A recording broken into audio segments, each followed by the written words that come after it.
Hello, adventurers. Welcome along to episode 109 of Adventures in Pop. My name is Simon Jacobs, and you are remarkably welcome. We've got quite a bit to talk about today. I want to just touch on the new Ed Sheeran copyright controversy. Once again, he finds himself in court defending himself against charges of plagiarism. We'll come on to that. And I also want to talk about Alladin Sane 50 years on. There's a rather good exhibition, small but good exhibition at the South Bank here in London. I went along so that I could share some, observations with you. So if you're a bit of a Bowie fan, hang in there.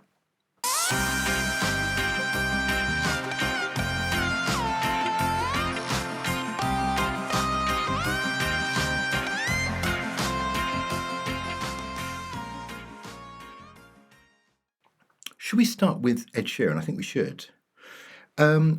It's about a year ago since he was last in court doing exactly the same thing, which was defending, his honour against the charge of plagiarism.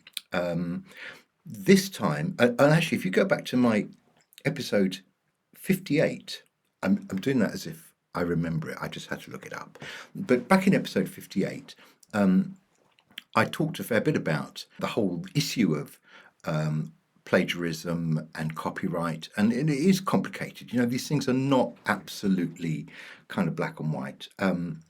So he's there again. He's in a court in New York. You might have read about this. It's had quite a bit of publicity. This time the issue is Ed Sheeran's song "Thinking Out Loud" from a few years back, huge hit. And he's been sued by the Marvin Gaye estate, who believe that Thinking Out Loud has taken, great big chunks, uncredited and unpaid for, from Marvin Gaye's Let's Get It On. So, well, look, the first thing is, has he or hasn't he?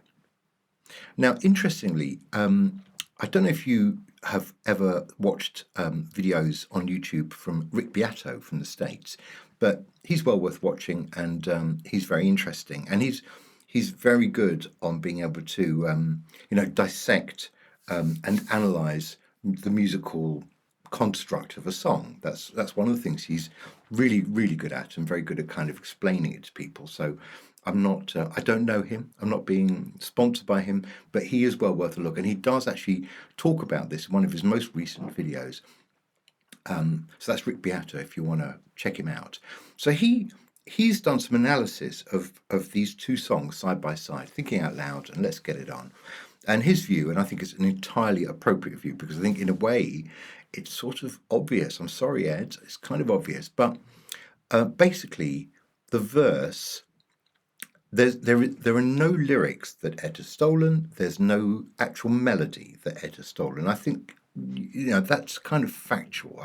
You could put the melodies next to each other. There's nothing in common. The words are completely different. And in fact, Ed's song also has a whole section which is nothing to do with Marvin Gaye's Let's Get It On. So he's got a kind of a chorusy thing in Thinking Out Loud that doesn't appear at all in Let's Get It On. However, the verse is built on a sequence of chords and a rhythm that is remarkably the same. I mean, really, really similar. And I think for that reason, I think our Ed might be in a bit of trouble here. And I don't think he's going to have to pay the entire cost. In other words, he's not going to have to hand over 100% of the royalties from Thinking Out Loud to the Marvin Gaye estate. But it feels like maybe a chunk might be appropriate, and Ed's going to have to learn not to do that. It's really difficult. I feel a bit sorry for him because this keeps coming up, and apparently he's got some other lawsuits pending against him for precisely the same thing, different songs, but it keeps coming up. Why does it keep coming up for Ed Sheeran? I hear you ask. I think there are a number of answers, and I don't want to be overly cynical, but one of the reasons is that he's so successful. So there is this kind of phrase from the music industry where there's a hit, there's a writ. But is is partly because he is so enormously globally successful. So people look at him and think, if I could have a bit of that, that'd be handy, wouldn't it? So if I can hear just a scintilla of something in his song that might have come from mine, and I can sort of prove it in front of a jury, then I could be up for not just a few pennies, but hundreds of thousands of pounds that Ed Sheeran has scored because he is very much a global superstar. So that's one reason. But the other reason I think is more tricky, and this is my own personal view here. So you know stand by. But I think one of the reasons is that Ed Sheeran's songs are very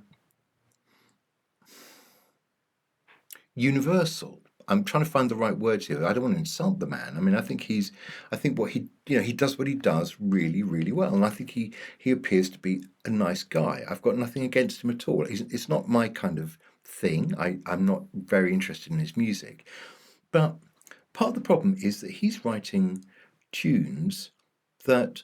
And it's part of what makes him so successful. The tunes that I'm sure everybody kind of thinks they've heard before because they're not particularly original, and they're kind of incredibly simple. And I wonder if Ed could write music that was more distinctive. I don't think these problems would keep happening, but they do keep happening, and I think they possibly will keep happening while Ed writes these, dare I say, bland, maybe these bland tunes that sort of feel like they could have come from anywhere. So in a way, I think he's leaving himself open to people coming forward and saying, "Oh, that sequence there, that's from my song." In fact, actually, after this video, I'm going to just check through my own songs and see if there's anything I can sue him for. No, I wouldn't do that. I wouldn't do that. Ridiculous. So look, I feel a bit sorry for him. I feel like on this occasion, he might have to pay out something. That's the way it goes. But look, he's doing really, really well. So maybe there's a limit to my sympathy. Okay, thank you. Let's move on. But that's one just to kind of watch because that's going to be going on for a good few more days. And I guess there's a verdict of some kind, in next week or in the coming weeks. Keep you posted.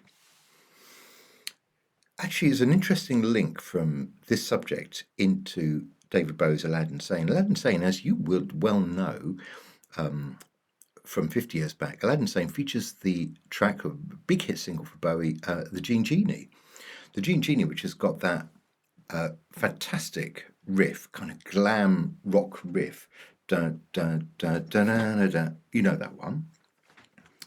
Goes all the way through the Gene Genie.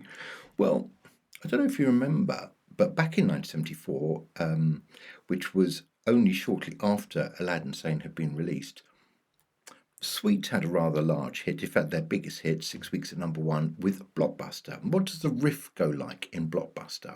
I would play it to you, but then YouTube will be really, really, really cross with me. But the Blockbuster riff is identical. And apparently there is a story that they bumped into each other, Sweet and David Bowie, at a Top of the Pop studio, and David Bowie said, "You stole my riff." And I think they said, yeah, I mean, they didn't write the song. It was a Nicky Chin and Mike Chapman song, if I remember rightly. But I don't think Bowie was that bothered, really. Apparently not. There was no litigation. There was no, out-of-court settlement.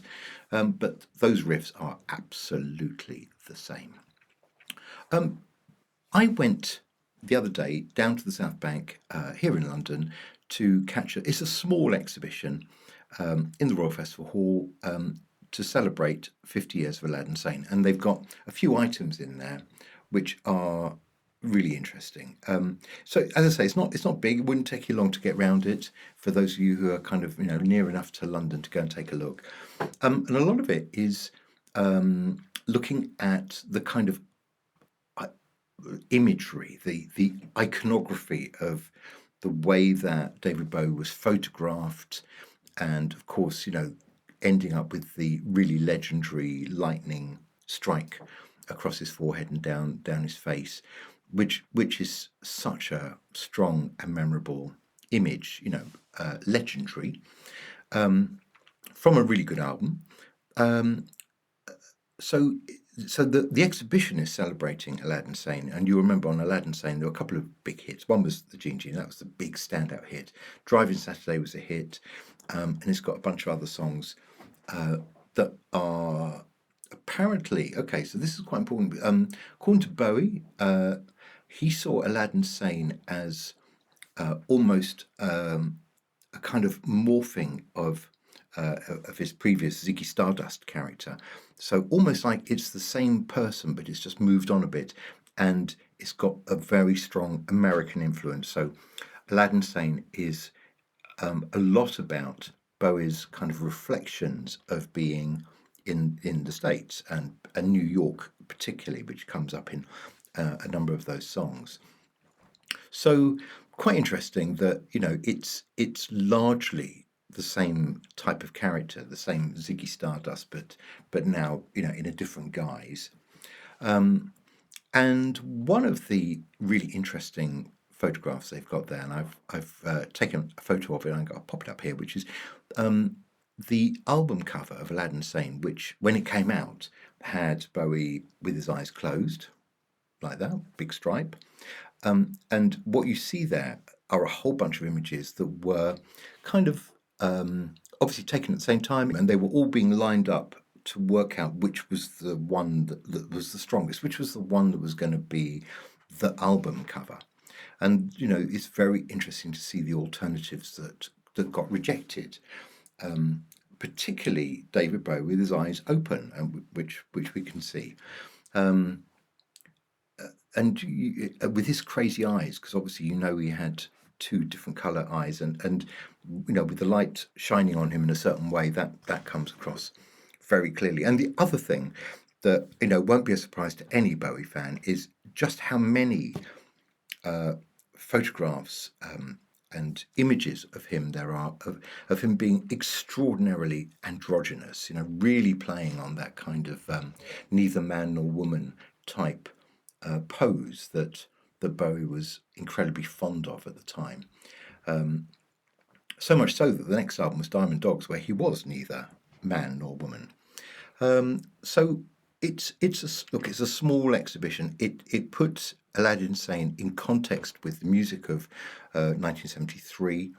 A particularly favourite year of mine, because I think 1973 is kind of the year that I started really buying into pop music, and in fact, the song that really absolutely kind of changed my world was Life on Mars from Hunky Dory, which got re-released in 1973 and finally was a hit.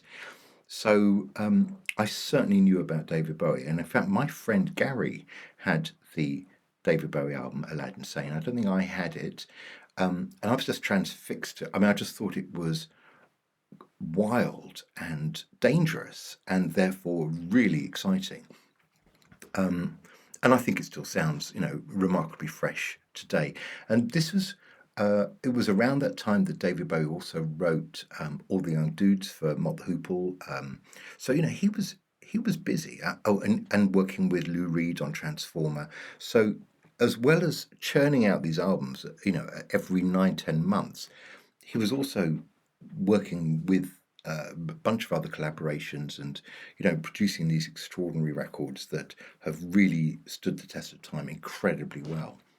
So look, I'm just here to say have a look at these nice images, and if you've got an opportunity in the next few weeks, because I think it's on until late May at the South Bank, pop down there and take a look at Alladin Sane 50 years on, classic David Bowie album. That's it for today. It's always a pleasure. Love talking to you. And thanks for coming, by the way.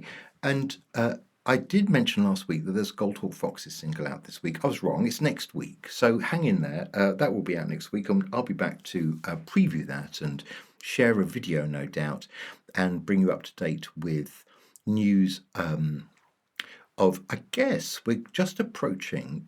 round the corner is going to be the release date of the actual album 5, which will collect together all of the singles from the last year and a little bit, starting with the single that was Everybody Here Is From Somewhere Else, going right through. we're coming towards the time when we can wrap up that album and put it out as an album, take a little pause, and then come back with whatever 6 is going to be. And I'm excited about that because I already know what those tracks are, and they're okay. I'll talk to you soon. Have a lovely weekend, whatever you're doing, and we'll catch up again next week. Bye-bye.